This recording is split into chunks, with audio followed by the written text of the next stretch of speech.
diving into this conversation. They are hosting a very cool event next week, and we're here to talk all about that. It's called ExCom 2016. Before we go there, though, I'm going to give each of these gentlemen a quick chance to tell us a bit about what they're up to now and what they're doing. So first, welcome to Brent Leary. Brent, how are you, my friend? I'm doing great, Todd. Thanks for having us. My pleasure. Brent, give us a quick few seconds about you and your background and the work that you're currently doing. Sure. So for the last, it's hard to believe, but 2 decades, I've been involved with the customer relationship management industry, CRM. And so over that span of time, I've done CRM implementations, been an implementation partner for Salesforce and Microsoft. And then somewhere along the line, I started writing about what's going on in the industry and best practices. So now I do a lot of work with the vendors on thought leadership stuff. I also write a couple of columns for CRM Magazine and the local Atlanta Tribune. So that's kind of my story, and I'm sticking to it.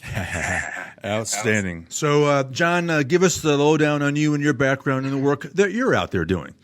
Yeah, I've been doing the e-commerce thing. I started a business out of need back in 2001 on eBay. Long story short, falling forward. Today, I'm an e-commerce analyst and consultant, and I do a lot of work with small and medium businesses, helping them transfer themselves into a new business or moving from bricks to clicks. Got it. All right. So, Brent, lead us off. So give us the overview of what this event, ExCom 2016, what it's all about. So this is really cool, and I'm so excited to be doing this with John. So there's a lot of focus on customer experience, on how do we get, I like what John just said, from clicks to bricks or bricks to clicks or something like that. I talk about from online interactions to transactions, but it's all about how do you leverage modern technology to grow long-lasting, fruitful, valuable relationships. So there's a lot of focus on customer experience. How do we make it easier for customers to like us and do business with us, not just once, but over and over and over again? So this day is set up to really focus in on how companies, how people are using mobile technology, social, the latest in big data, all the kind of latest trends in technology and strategies to build those long-lasting relationships and be able to scale our abilities to do that, so that we can reach more people more efficiently and consistently keep them on board. So we're just excited to have a great lineup of people that are coming, national leaders coming to Atlanta that are experts in CRM, that are experts in commerce, on customer engagement, on customer experience. We have vendors coming that are well-known vendors like Freshdesk and GoDaddy and a ton of them coming to town to really showcase what's important when it comes to understanding how to communicate with customers, how to bring them on board, how to leverage the latest technology, and bringing it to Atlanta, which Atlanta is like one of these hidden secrets of great business people, great businesses, and we think this is the kind of event that Atlanta is really going to enjoy. Yeah, I would agree with you 100%. So let me pick off the scab here and let's discuss why people should attend this. Now, it's my opinion, and I'll ask each of you to comment on this. When I think of my own team, I still don't think most people are fully leveraging a CRM tool to their best advantage. I still think, despite the fact that there are 1,000 webinars and 1,000 conferences like this one and 1,000 or more books out there about how to leverage a tool like this, let's just be honest, most of us still really stink at this, and we don't fully leverage these tools to our advantage, and I don't know why that is. So I guess, John, I'll lead off with you on this. What's the big problem here that ExCom 2016 is looking to solve? What are we still trying to do to get people over that precipice so that they can actually fully leverage these tools to their maximum advantage? Well, I think the funnel that we used to have had a big, giant entry level, so we could spread really wide and get people down into our sales funnel and really start converting them into customers. But as the spread of opportunity for people to be distracted continues to increase, we are losing the ability to capture people's attention. So now it becomes more important for us to start tapping into those customers who are already our customers, who are already our brand fans, and have them help us to do more business. And that is kind of where we're at today. It's no longer are we trying to be like the cable companies where we just didn't care about our customers and we'd offer everything to a new customer. We can't do that anymore. Today, we've got to take care of the customers we have, and that's how we're going to compete in this new economy. Brent, additional comment, please. Yeah, absolutely. It's really interesting because you're right. I think the penetration rate for CRM, even today in 2016, is like in the 15% range. And we're not just talking about small business. We're talking about, now let me take that back. It's about 50% for marketing automation systems. I think CRM is creeped up to maybe to 30 to 35%. But that leaves a tremendous amount of companies that are still not doing these things, or if they are doing them, I don't think they're doing them well enough. And it sounds like you probably have seen that as well, too. So this is the kind of day that will help companies understand why it's so incredibly important to have systems in place to go from clicks to customers to long-term customers to brand ambassadors. That kind of life cycle takes time, and it has to be done consistently over that time. Not hit or miss, not split, shatter, none of that kind of stuff, but actually a process in place that is implemented in a system that makes it easier to keep us in step and aligned with customers as they change over time. So that's why this day is really important, because we're going to have some case studies. We're going to have best practices. We're going to have folks that have been there, that have done that at brands that you know of, that are going to tell you why it's important, why they did it, how they did it. And hopefully that'll encourage folks to leave the day saying this is we have to start putting some of these things in place. Well, I want to hear more about these best practices, because a lot of the salespeople that I interact with over the years, they look at a CRM as a management tool to club them over the head when they're not meeting their numbers, when they're not doing their job. They look at it as an accountability tool, and thus it becomes a chore, when instead they ought to be empowered to leverage the tool as an amazing vehicle by which they can really improve that customer experience. How do we shift this mindset that too many salespeople say, oh, this is just something that my sales manager is going to use to club me over the head with, as opposed to looking at it as this is an amazing tool that I can, if I fully leverage, things are going to change dramatically for how I go about the market. Yeah, I get that all the time, and it's been true. I started out supporting pharmaceutical sales reps, and they didn't call it CRM. They didn't call it, it was supposed to be called electronic territory management. They called it call reporting and manager reporting, because their idea was, hey, these contacts are really my way of staying employed. And so it's kind of hard to get them to put that information in, because like you said, they don't see it as something that benefits them. But in today's CRM, today's systems, there's a lot of information that can help build relationships quicker and more efficiently. And the only way you get access to that information is if you have a system and a process in place to get you that information from whatever channel, from whatever social network, from whatever social profile, that will allow you to understand in real time what that target is going through right now. What is important to them today? What is their challenge today? And that will allow you to speak directly to that challenge and hopefully get through all the other people who are trying to connect with them. So there is a what's in it for me. It's being able to quickly get those insights. And a lot of these systems now are generating the insights while the data is being aggregated into the system. So you don't have to go pick and choose or try to figure it all out yourself. Now these systems are mature enough to say, hey, we can tell right now you need to be talking to this person because they have the issue right now based on some sort of interactions that we've seen in their social profiles. You can't do that on your own anymore. So that's a big selling point. The old systems were definitely more management driven, more just like a placeholder for information. The newer systems are actually pulling insights that could be important for you to use when you're going to connect with somebody. John, walk me through why the two of you decided to partner on this. I mean, help me understand why an e-commerce guy is putting on an event with this kind of a theme. Walk us through the partnership. Well, I mean, I've known Brent for a long time, and he's done an event, I've done an event, or we've done, separate events over the years. And then it just one day at a breakfast, we were like, dude, we should do something together. Mm-hmm. And we're starting to see the merging of commerce and CRM in a unique way, like he said, with the processes and the systems, because the world that I came from, we had was the dependence on the system to get insight into our customers.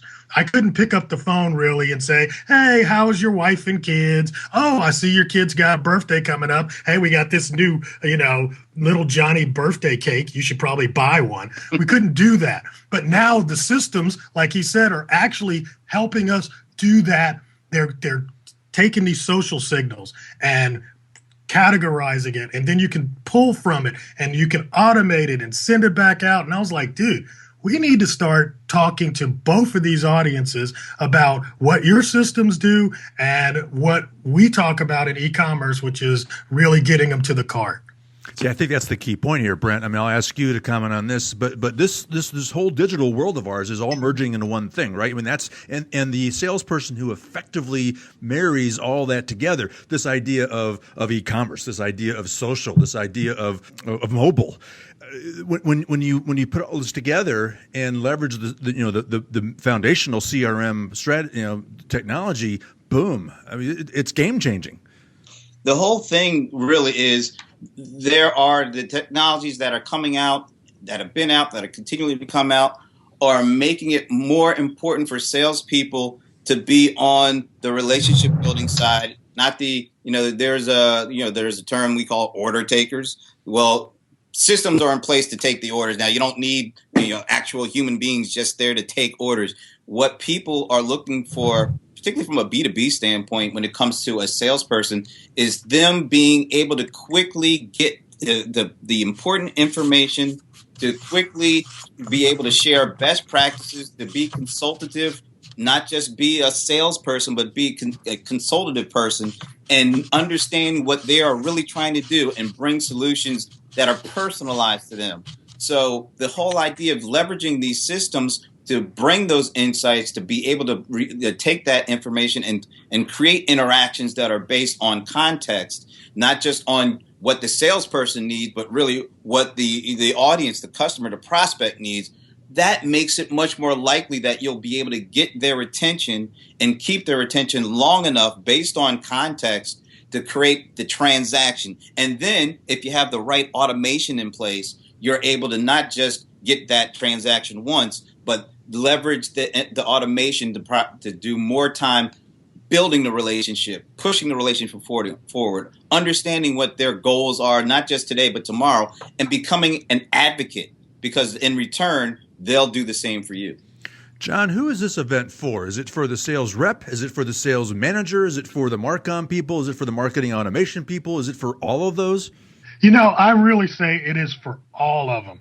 And I don't know, Brent, who's it for? But I really believe it's for all of them. And we've been going back and forth about, like, how do we target and who do we target and how do we have a message for this audience because that's important to them, and this other audience because it's important to them too. And, I've come to the understanding that it's really important for anyone doing business today. Now, if you're doing business yesterday, don't come. But if you want to be competitive tomorrow, this is where you need to be. This is the future of the new currency. Experience is what people are paying money for. They're paying money for an experience today with your business. Yeah, Todd, I'll just say this. Anybody who touches the customer in any way, It could be from the sales perspective. It could be from marketing and lead generation perspective. It could be from customer support. It could be feedback. Everybody who is involved in building that relationship, every interaction counts. The last interaction may be the last interaction with the customer if it's a bad interaction. So everybody has to be involved. Everybody has to understand what is driving the customer today, what's driving prospects, what's driving interest, and then work together to make sure that not only can we get this customer on board once, but we're able to keep that customer on board. We can sell more things to them over time. We can get more wallet share if they understand that we're looking out for them, not just looking out for their wallet. So it is a complete company effort. So anybody involved with interaction with customers today, we want them there. Is it for the advanced practitioner? Is it for the beginner? Is it even for someone who's looking to get into this side of business? We have a little bit of everything for everybody because it is really important. John, you want to touch on that? No, I definitely, because what we're talking about, a lot of this stuff is experience. So you get to learn from other people's experience and what they're doing. So it's really at a level where if you're a beginner, you're going to get it. And if you are advanced, you're going to get fed. So I think it's really in there it doesn't matter what level you're at. Yeah, that sounds great. So, Brent, let's wrap up by diving into, you mentioned some of the talent that are going to be leading presentations. So walk us through some of those folks and then give us some sense of some of the sessions people can look forward to. Absolutely. One real cool one, we're calling it, What Role Should Automation Play in Building Customer-Centric Businesses? And we kind of talked about, why it's important to use systems because we need to be more efficient and be able to scale our relationship building activities. So we have some really cool guys on that one. Raju Vagesna, who's the chief evangelist of Zoho. I'm sure there are a lot of your listeners are using products, one, two, or many more products from Zoho. So Raju will join us. Martin Schneider from Sugar CRM. He's the head of product evangelization for them. And we also have a really cool one called Customer Centricity in Subscriptions. We know that you can subscribe to pretty much anything today, not just from a consumer side, but really from a B2B side. And we have two guys that have built subscription-based businesses. And within 9 months, one of them has gone from 0 to $1 million in annual recurring revenue. So, and that's Sangram Vardre, who is the co-founder and CEO of Terminus. And he's going to be joined by Rohan Gilks, CEO of a company called Wet Shave Club. And he took a $4,000 investment and turned it into over $350,000 in revenues in 1 year. So they're going to talk about the subscription business model, the benefits it has to growing a business that stays connected with customers over time. We also have Ray Wong. Now, most people, I think I go to every conference in the CRM industry. Ray's at every one of them. And sometimes Ray's at 5 conferences at once. I don't know how he does it, but he does it. And Ray he just wrote a book on how disrupting digital businesses can be on Harvard Press.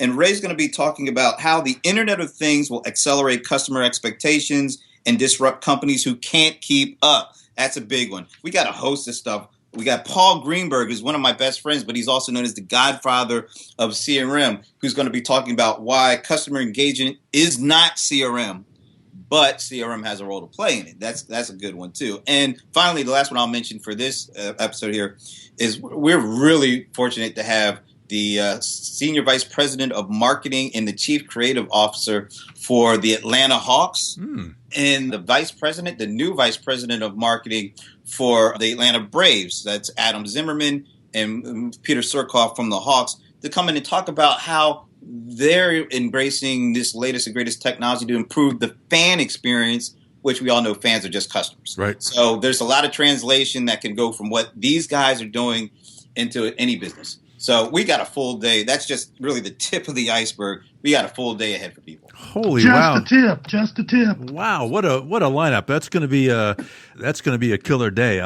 Kudos to you for putting this thing together, gentlemen. We're out of time for today.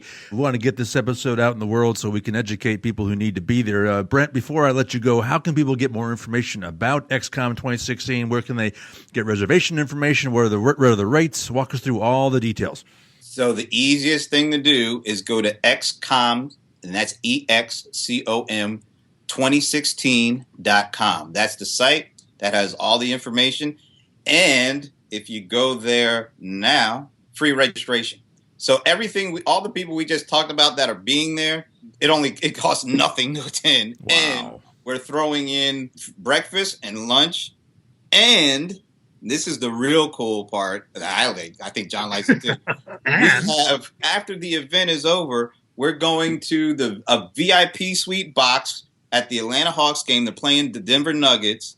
And we have a couple of tickets that people who register and attend, we're going to raffle off. You're going to be able to join the speakers and the sponsors at the VIP suite at the Hawks game. Now, that's pretty cool. One last thing. We also are going to be giving away an Amazon Echo. If all that isn't enough, we're even giving away an Echo. So, Todd, you tell me, is that a pretty good deal? Only if the host of this show gets the Echo. But let me tell you. That sounds outstanding, gentlemen. It's going to be a great event. Brent Leary and John Lawson, the co-organizers of ExCom 2016. Gentlemen, good luck with this great event. Thanks for making time today. I hope our paths continue to cross. I know you're going to continue to bring some amazing education out there to those who need to do some better modern business. So, Brent, John, thanks again for joining me. Thanks, Thanks John. for having us.